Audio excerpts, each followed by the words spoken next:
السلام عليكم. كنتمنى انكم تكونوا مزيانين. خلاص الدرس ديالكم راكم توصلتوا به. دابا غنعطي ملخص يعني كيفاش نديرو نتعاملوا مع التمارين ديال النهايات. اول حاجه عندنا في النهايات هي النهايه في اكس صفر. الليميت ديال اكس كتقول الاكس صفر. الليميت النهايه اكس كتقول اكس صفر ديال اف ديال اكس. هذه راه هي اف ديال اكس زيرو، يعني كنشد وكنعوض داك الداله بداك العدد اللي خدام انا فيه. عندي مثال النهايه ديال اكس كتقول للصفر اكس اس 2 ناقص 3 اكس زائد 4. نهاية اكس كتقول للصفر، نعوض اكس بالصفر هي صفر اس 2 ناقص 3 في صفر زائد 4. صفر 3 في صفر هي صفر، صفر ناقص صفر زائد 4 كتساوي 4. حالة مثال ثاني النهاية اكس كتقول لواحد مثلا اكس اس 2 ناقص 3 اكس مثلا زائد 4 على اكس كاري زائد مثلا 1. اش غندير انا هنا؟ هادي هي الدالة اف اكس، غنعوض بالواحد. ملي غنعوض بالواحد غتعطيني هي 1 أس 2 ناقص 3 في 1 زائد 4 على 1 أس 2 زائد 1 تساوي 1 أس 2 1، 3 في 1 هي 3 زائد 4 على 1 أس 2 زائد 1 اللي هي 2، ولا هي 1 أس 2 هي 1 زائد 1. 1 ناقص 3 هي ناقص 2 زائد 4 كتساوي لي 2. 1 زائد 1 هي 2، 2 على 2 هي 1. مثال ثالث النهاية اكس كتكون مثلا دابا ناقص 2، عطاني جذر اكس زائد 4 مثلا ناقص 3 اكس على اكس او كاري ناقص 2. هذه كذلك دالة غنعوض بناقص 2 هي الجذر ناقص 2 زائد 4 ناقص 3 مضروبة في ناقص 2 على ناقص 2 أس 2 ناقص 2 كتساوي ناقص 2 زائد 4 هي 2، غتعطيني هادي هي جذر 2 ناقص 3 في ناقص 2 هي زائد 6 على ناقص 2 أس 2 هي 4 ناقص 2 اللي هي جذر 2 زائد 6 على 2. مزيان. دابا ملي كنكون كنخدم على نهاية اكس كتقول اكس صفر ديال اف اكس حدودية دالة لا جذرية وتقدر تكون عندي دالة لا جذرية بوحديتها. نهاية مثلا اكس كتقول ناقص 3 جذر ديال اكس زائد 12. دالة لا جذرية هي الجذر ناقص 3 زائد 12 اللي هي جذر ديال 9، وجذر 9 هو 3، ولا يمكن يجمعهم اللي كاملين. واضح ياك؟ مثال يعني دا هو كنحسبوا لهم النهاية ديالهم. دابا في هذه الحالة هذه ملي كتكون عندي دالة لا جذرية تقدر تكون هذا درس، نقدر نحسب نهاية اكس كتكون اكس صفر ديال اف ديال اكس وتكون عندي على جهة اكس وتعطيني اف ديال اكس زيرو على جي ديال اكس زيرو، وفي هذه الحالة تقدر تعطيني صفر على صفر. واضح يعني كيما هذه الحالة هذه حسبت عطاتني هنايا 2 على 2 مزيان. دابا انا الا كانت عطاتني 0 على 0 هذا الشكل غير محدد، والاشكال الغير محدده راهم عندكم في التالي ديال الدرس. هذا حاله منه. شنو خصني ندير انا في هذه النهايه هذه؟ ملي كيكون عندي شكل غير محدد خصو يتحدد. باش غيتحدد هذا خصني ضروري نختزل باكس ناقص اكس صفر. الله يرضي عليكم، هذه اللي خصني تاخذوها. عندي النهايه د اكس كتقول اكس صفر، عطاتني 0 على 0، خصني نختزل باكس ناقص اكس صفر. مثال النهايه اكس كتقول لي 2 اكس او كاري ناقص 4 على 2 اكس ناقص 4. مي غنعوض انا شحال تعطيني؟ 2 أس 2 ناقص 4 على 2 في 2 ناقص 4 كتساوي 2 أس 2 هي 4 ناقص 4 2 في 2 هي 4 ناقص 4 اللي هي 0 على 0. هذا الشكل غير محدد. هي هاد الحالة هاد الشكل غير محدد هذا باش قلنا خصني نختزل. الا رديتي شي شويه لهنا شنو هضرت؟ قلت لك خصني نختزل باكس ناقص اكس صفر، يعني خصني نختزل باكس ناقص 2. هذه كتساوي هي النهايه في اكس كتقول 2 اكس كاري ناقص 4 كانها اكس كاري ناقص 2 أس 2. هنا التلتات نقدر نعمل بجوج، غتعطيني اكس ناقص 2 اللي هي النهايه في 2 ا أس 2 ناقص بي أس 2 هي ا ناقص بي عامل ا زائد بي. وهنايا تندير الاختزال، هذا هو اللي كنقلب عليه.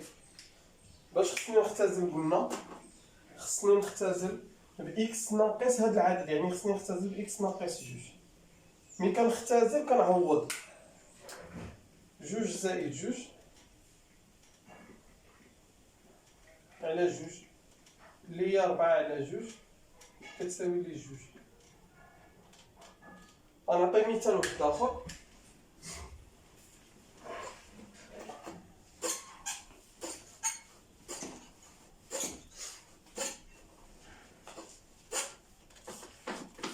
نهاية في اكس كتقول لواحد اكس او كاري ناقص 1 وهنا ياتي اكس أس 3 ناقص 1. ملي غنعوض هنا أول حاجة تعويض، راه هضرنا على التعويض هو الأول. أول حاجة تعويض 1 أس 3 ناقص 1 على 1 أس 2 ناقص 1. شحال هي 1 أس 3؟ هي 1 في 1 في 1 اللي هي 1. 1 ناقص 1 هي 0. 1 أس 2 هي 1. 1 ناقص 1 هو 0. وملي كتعطيني 0 على 0 هذا الشكل غير محدد. باش يتحدد لي انا هذا الشكل شنو خصني ندير؟ خصني نولي نعاود. راني هنايا تعترض لهذه شويه الفيديو وغتسمع بانني قلت خصني نختزل باكس ناقص اكس صفر. انا اختزلت باكس ناقص هاد اكس صفر اللي هي 2، يعني حتى انا خصني نختزل باكس ناقص اكس صفر، يعني خصني نختزل باكس ناقص 1. هذه هي النهايه في اكس كتقول لواحد اكس كاري ناقص كأن هذه هي اكس او كاري وهذا الواحد هو 1 أس 2. هذه اكس أس 3 وهذه 1 كأنها 1 أس 3. وهنا ياتي متطابقة مع اكس كاري ناقص إيكغيك كاري. راكم كتعرفوا لأن اكس أس 3 ناقص إيكغيك أس 3. اكس أس 3 ناقص إيكغيك أس 3 هي اكس ناقص إيكغيك عامل اكس كاري زائد اكس إيكغيك زائد إيكغيك أس 2. واضحة. دونك هذه هي النهاية. في إكس كتكون لواحد، إكس أس 2 ناقص 1 أس 2 هي إكس ناقص 1 عامل إكس زائد 1. إكس أس 3 ناقص 1 أس 3 هي إكس ناقص 1 عامل الإكس أس 2 زائد إكس في إكغيك، يعني 1 في إكس هو إكس زائد 1 أس 2 اللي هو 1. وأنا بان لي هنا الاختزال ديال إكس ناقص 1. دابا غنعوض، اون فوا كنختزل كندير تعويض. دابا غنعوض هنايا غتعطيني هي 1 أس 2 زائد 1 زائد 1 على 1 زائد 1 اللي هي 3 على 2. واضحة. دابا غنهضر على حالة واحدة أخرى.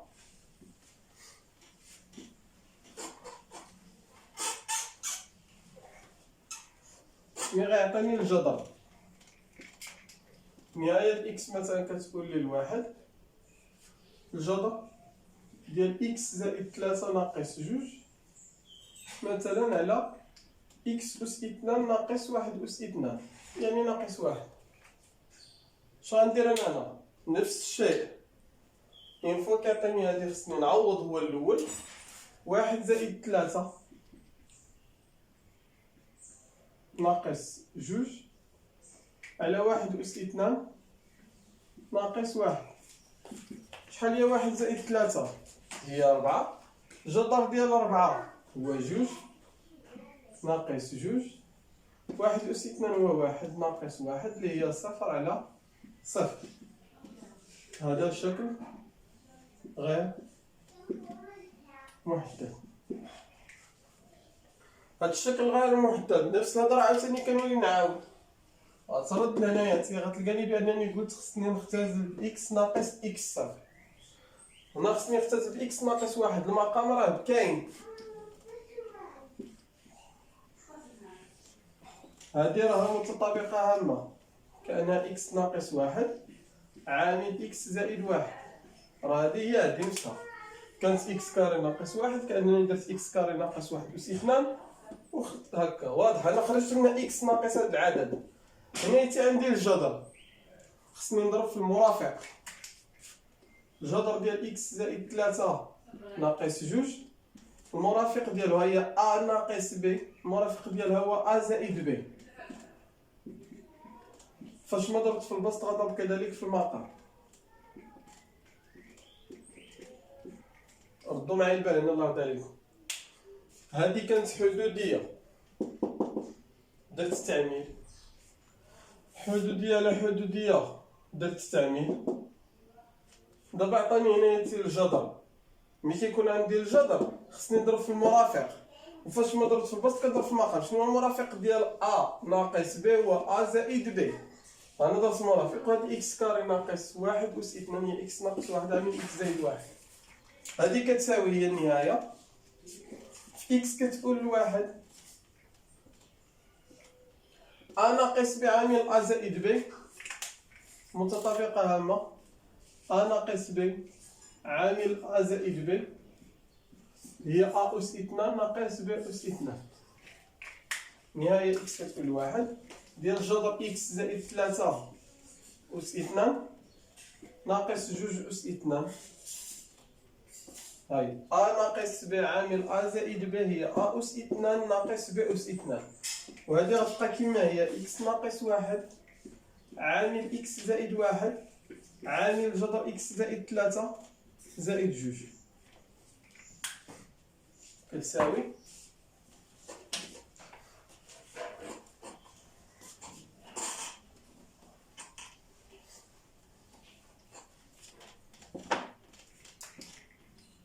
هي النهاية في إكس كتكون لواحد. إكس زائد 3 وأوكاري غيديها الجذر تبقى لي إكس زائد 3. 2 أس 2 هي 4. المقام بقى إكس ناقص 1 عامل إكس زائد 1 عامل جذر إكس زائد 3 زائد جوج. 3 ناقص 4 هي ناقص 1. ها هي إكس ناقص 1 هنا وهنا. بعد ما كنختزل بها الفوق ما بقى حتى شي حاجة، يعني كاين 1 على، ونعوض 1 زائد 1 عامل الجذر 1 زائد 3 زائد جوج اللي هو 1 على 1 زائد 1 هي جوج، 1 زائد 3 هي 4، جذر 4 هو جوج زائد جوج، جوج زائد جوج هي 4، و4 في جوج هي 8، دونك هادي هي 1 على 8. مزيان. غندوز دابا النهاية وحدة أخرى، ملي كتكون عندي النهاية في البلوس انفيني.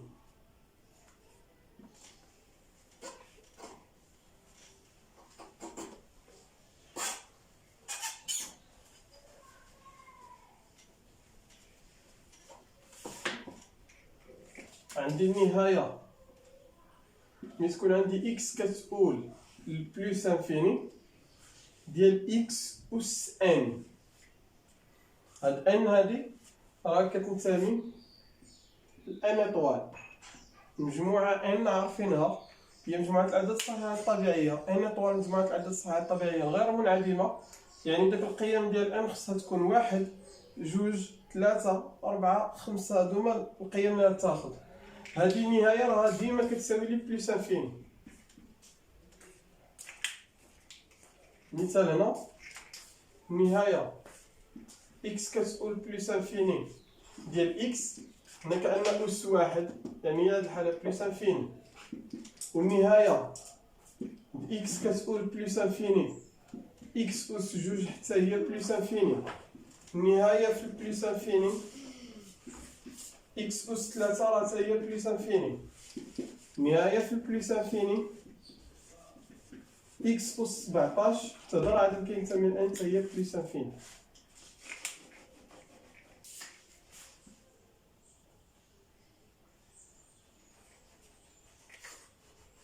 عندي ملي تكون في موال انفيني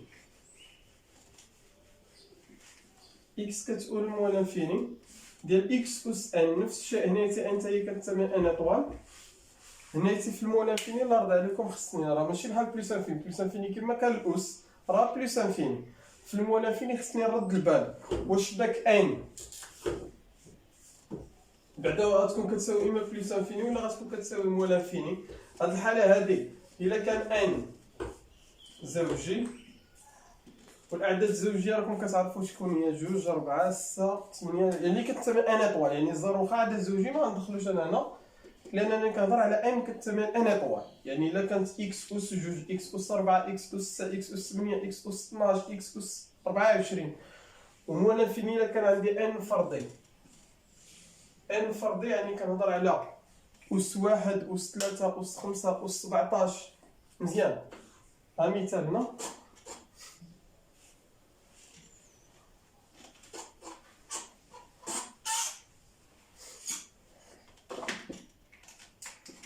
نهاية إكس كتقول موال انفيني ديال إكس أس 1 هي موال انفيني. نهاية إكس كتقول موال انفيني إكس أس 2 راه هي بلوس انفيني. علاش؟ لأن أنا عندي أس 1 فردي وهنايا عندي 2 عدد زوجي. نهاية في إكس كتقول موال انفيني إكس أس 3 راها موال انفيني. علاش؟ لأن 3 عدد فردي. النهاية إكس كتقول موال انفيني ديال إكس أس 4 بلوس انفيني. علاش؟ لأن الأس عندي هنايا عدد زوجي. النهاية إكس كتقول موال انفيني إكس أس 2020. 2020 هذا عدد زوجي، يعني هذا راه بلوس انفيني. إكس كتقول الموال انفيني إكس أس 17 عدد فردي هي موال الانفيني. مزيان.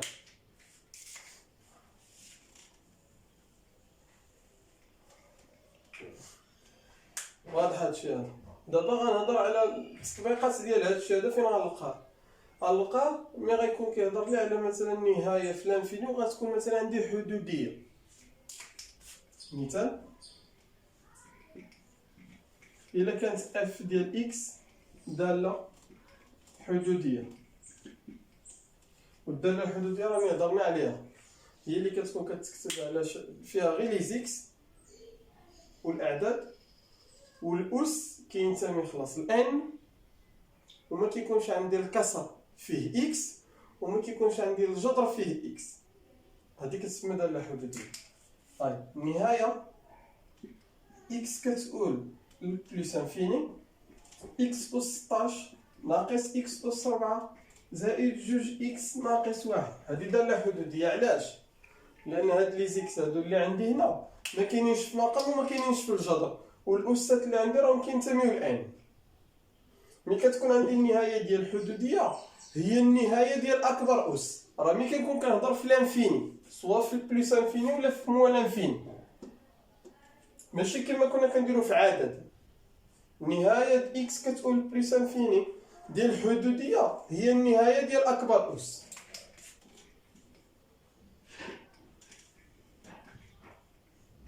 اكبر اس هنا 16 4 ولا الواحد هي 16. اكس اس 16 في البلس انفيني نهايه اكس كتقول بلس انفيني اكس اس ان كيما بغات تكون ان راه هي بلس انفيني. نعطي مثال واحد اخر.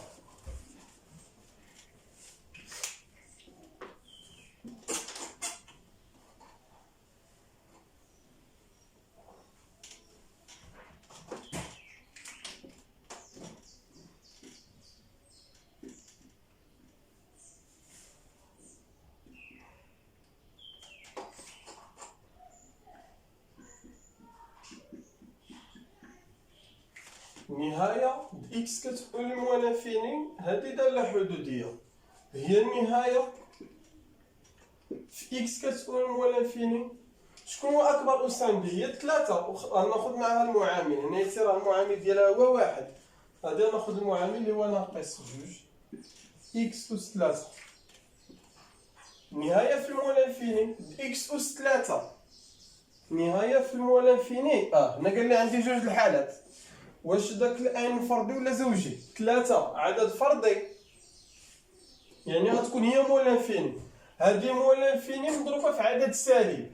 دابا لانفيني في عدد من غير الزار، لانفيني في عدد كنشوف غير الاشارات بحال اللي كندير الجداء ديال الاشارات. الناقص في الناقص زائد، والزائد في الزائد زائد، والزائد في الناقص ناقص، والناقص في الزائد ناقص. دونك هنا عندي هذه موال انفيني قلنا في ناقص جوج، دونك هي بلس انفيني. حالة واحدة أخرى إكس كتقول موال انفيني مثلا ديال جوج إكس أس 15 ناقص إكس زائد 3 دالة حدودية، هي النهاية د إكس كتقول موال انفيني. غناخد أكبر أس هو جوج إكس أس 15. النهاية د إكس كتقول موال انفيني إكس أس ان. خصني نشوف داك ان هو زوجي ولا فردي. 15 فردي دونك هي موال انفيني. موال انفيني غنضربها في عدد موجب، الناقص في الزائد هي ناقص دونك هي موال انفيني. هادو مزيان. غنوقف حيت الانايتي غنعطيكم بعد التمرينات خصكم تصوبوهم وضروري غتصيفطوهم لي كل واحد مع المكلف ديال القسم ديالو. مثلا كل واحد يعني عندهم مكلف غتعطيه تصوبوهم وتكتب لي الاسم ديالك في الورقه المزدوجه وتصور وتصيفط ليه التمرين اللي غنعطيك، لان غنعطيه ندخل يعني غنعطيه لهم نقيطات نشوف الكلام صافي. انا نعطيكم التمرين اللي غتصوبوه ماشي بزاف خلاص. والحصه الماجيه غنزيدو نكملو النهايات مازال، لان راه مازال فيهم ما يتقال. ها اللي غتصوبوا لي حسب النهايه ديال اكس كتقول جوج اكس او كاري ناقص اكس زائد 3، وتحسب النهايه إكس كتولي ناقص 3 إكس أو كاري ناقص 9 على 2 إكس زائد 6. وتحسبوا النهاية. إكس كتقول لواحد إكس في 2 أس 3 ناقص 2 على إكس أو كاري ناقص 1. وتحسب النهاية في البلوس انفيني ديال 3 إكس ناقص إكس كاري زائد 1. وتحسب النهاية في المول انفيني 2 إكس أس 5 ناقص 3 إكس أس 7 زائد 2 إكس ناقص 1. هادو هما اللي غتصوبو غتصيفطوهم لي. أبعد تقدير يعني ما غنوليش نقبل من بعد هو نهار السبت ان شاء الله الرحمن الرحيم مع 12 باش مع 12 غنبدا نصحهم. هادو هما الاول غنصحهم وغنصيفطكم التصحيح ديالهم وغنكمل مور 12 ما غنشدش صافي. يلا الله يرضي عليكم.